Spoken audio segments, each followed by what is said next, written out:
from the back. Is it okay if it's one-to-one? So one question, one answer. One-to-one maybe easier. Maybe better. Okay, so at the back there, the gentleman with Can you use the the microphone? pen. Is there a microphone?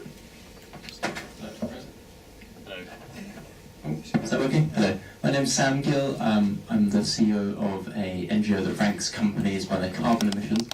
My question is, firstly, why didn't the Kurds or the PKK strike when the government was weak in those instances that you mentioned? And the second question is, do you think that ISIS is a threat to Turkey? And therefore, at some point, will there be an intervention? Yeah, sure. Not only ISIS, any kind of Al-Qaeda and etc. Already Al-Qaeda made 4 very huge terrorist attacks in Turkey in 2003, maybe, you know, in Istanbul.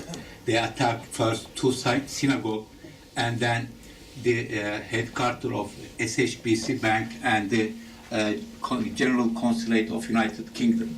And they killed so many civilians. And it showed that for Al-Qaeda, Turkey is a territory of jihad. But maybe that's not the time.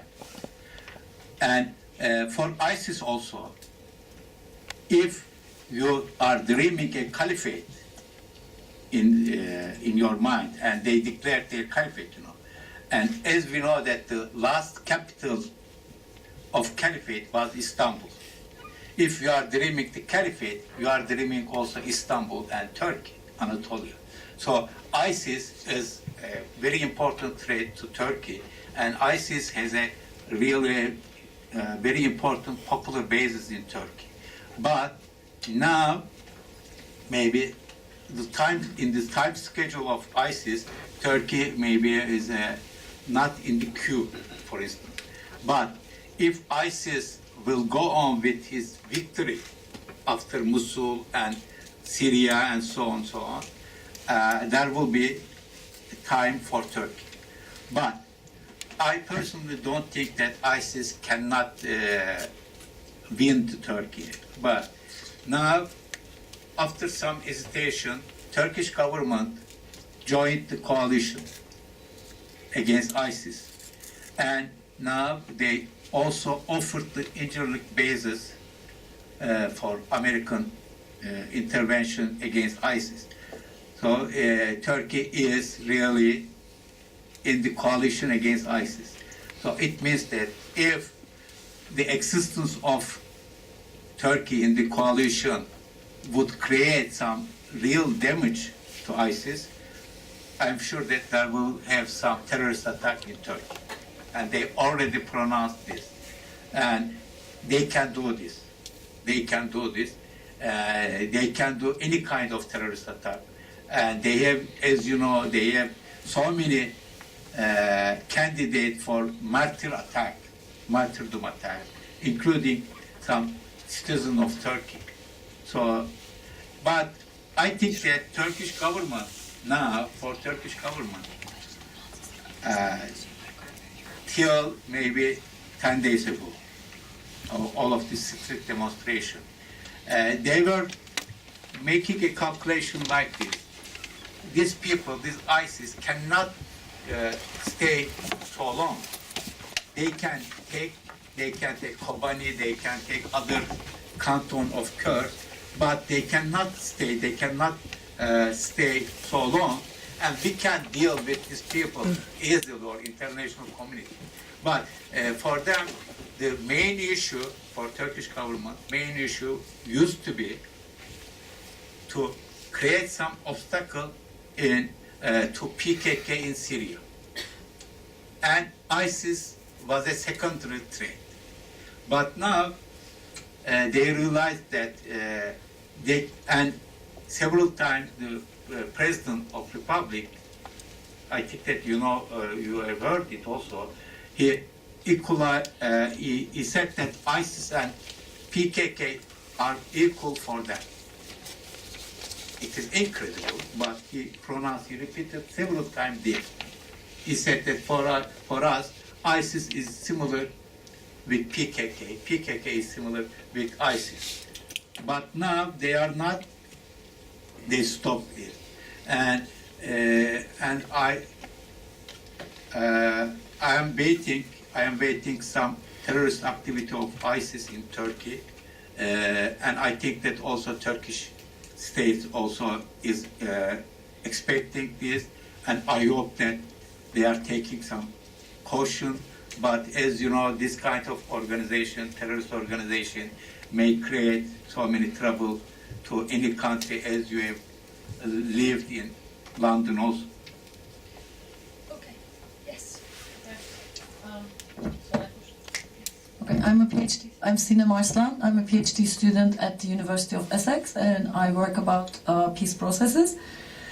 So I have one question. In terms of peace negotiations, when we say the actors, I mean the rebel group, the PKK, and the government, and it's also the same for other rebel groups and the government, we say when there is the stalemate, military stalemate, so when the battle casualties increase, so these guys make peace, they start peace negotiations.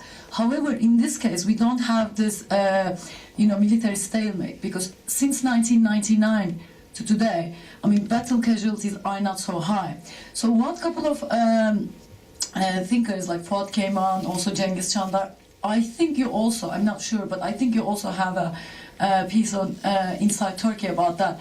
They were saying that transnational factors such as the pipeline coming from the Iraqi Kurdish region and also the developments in Syria may be important in terms of starting this peace process. But what we see right now, that they're not really working. I mean, this peace process is completely not working. When we look at this, for example, the street demonstration, how the government was backing up this military, this nationalistic groups, and also Hezbollah, and also they start bombing the Kurdistan region, and now the developments in Syria. I was wondering if the interest has changed. Maybe Turkey's interest has changed in Syria or something in Kurdistan regional government. I'm sure that while when Tayyip Erdogan and his people decided for this kind of peace process, of course some regional conjunctural issue might be influenced, but I think that the main motivation was domestic. And as we know, in the last 20 years in Turkey, a politician came to the power after having promised to solve this question. For example, as I referred, Süleyman Demirel said that I am recognizing Kurdish reality. He came, he failed, he went. And then Tansu Çiller came and she proposed a model of Basque for Kurdish question. And there's a kind of hope. She came, she failed, and she went. And nobody knows what she's doing now. And Mesut Yilmaz, another politician of Central Line, he said that the way of the territory or the way of the European Union is passing through Diyarbakir. And a new hope, saying that, okay, he might solve this question. And he became prime minister, he did nothing, and he went.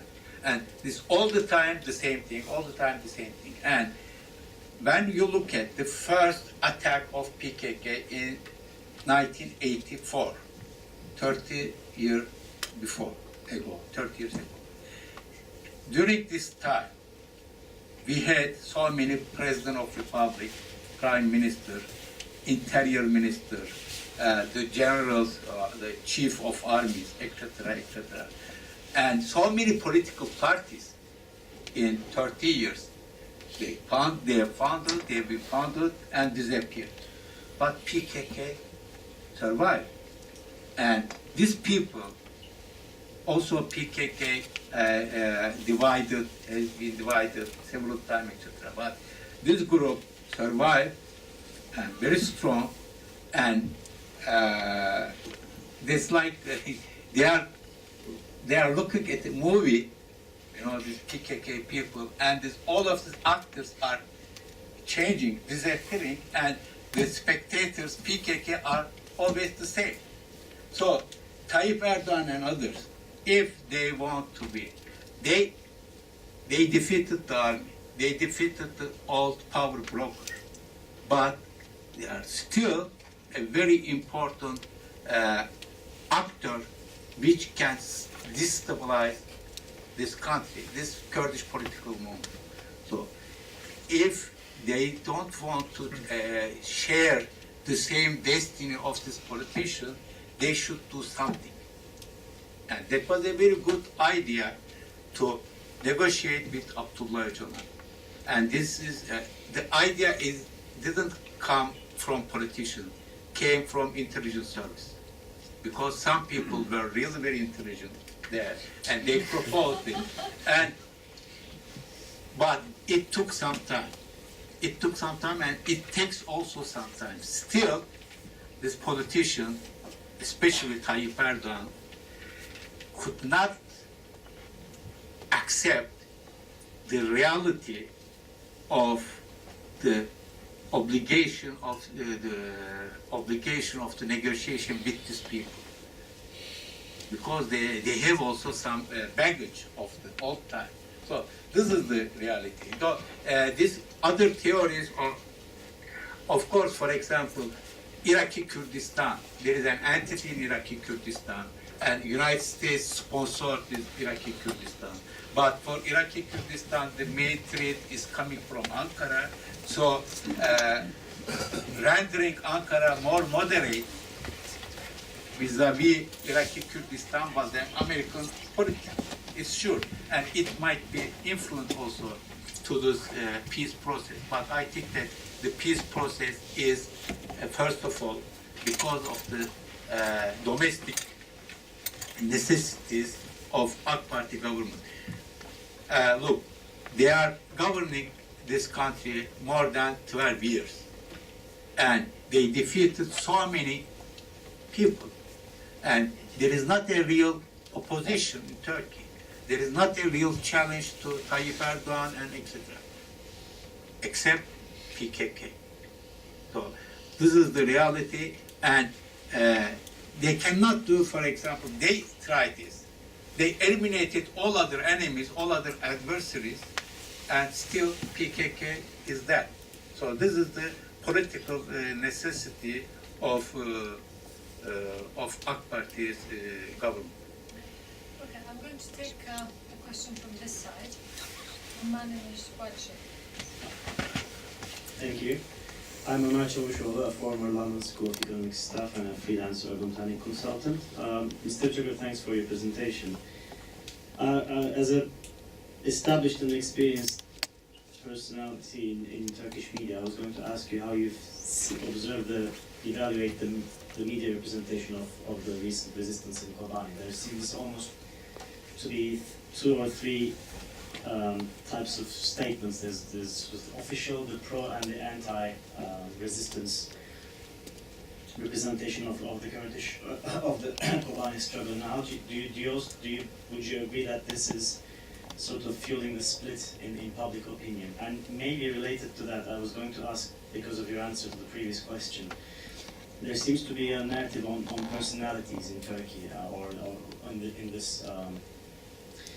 in this phase as well, whereby Abdullah Öcalan is obviously a very important figure. But can you suggest what would happen in a scenario, or in a post-war scenario, if the Kurdish movement achieves some of its goals, and how would this movement stay alive with or without these personalities?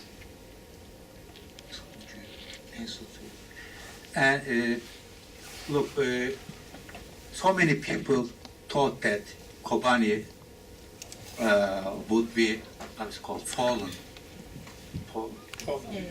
fallen in some days, including Army Chief of United States, the President of Turkey, and so on. And media people also, they were thinking that Kurds could not resist too long, and but And at the first coverage, that was something like waiting for the death of the Kobani or something like this. And not a real coverage, only the Kurdish media coverage, etc. Some direct interview from Kobani people, etc., from resistant people and so on. And then it doesn't happen. Kobani still resists. And everybody is really deeply surprised, including the Western people and Turkish government people and so on. And all the calculations are bad, and we see that more than 1 month, Kobani is still resisting. And still, the coverage of media in Kobani is mainly in Suruç with these refugee people or immigrant people who came from Kobani, the civilian. But the real coverage is about the war is very weak. And there are few Kurdish journalists who are there. And weak communication with the IPG and PYD people resisting in Kobani. But if you want to follow what's happening, you can do this through social media. And if you have the real resource, you can see it in social media. And I think that I personally, after 1 week, I repeated several times that Kobani will not be fallen to ISIS. And people ask me to be talking, people criticize me to be talking wishful thinking.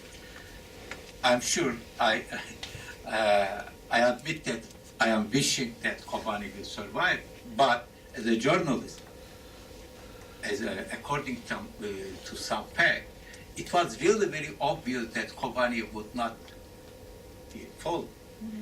Yeah, because that ISIS, when you look at the ISIS adventure, you see that like Mosul, they are coming with a fear,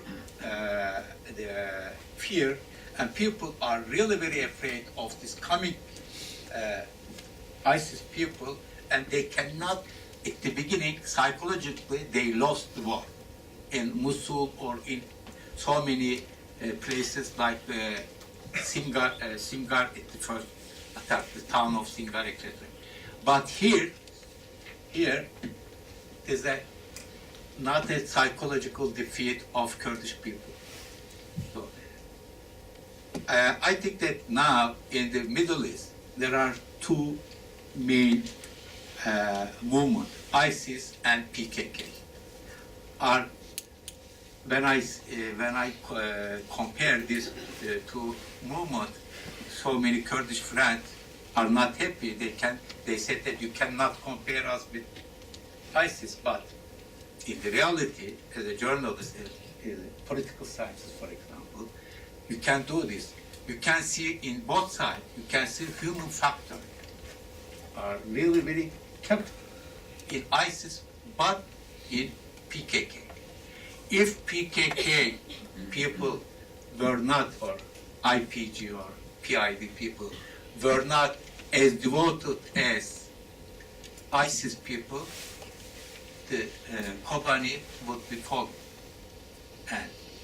And I think that this Kobani resistance are more devoted than ISIS people.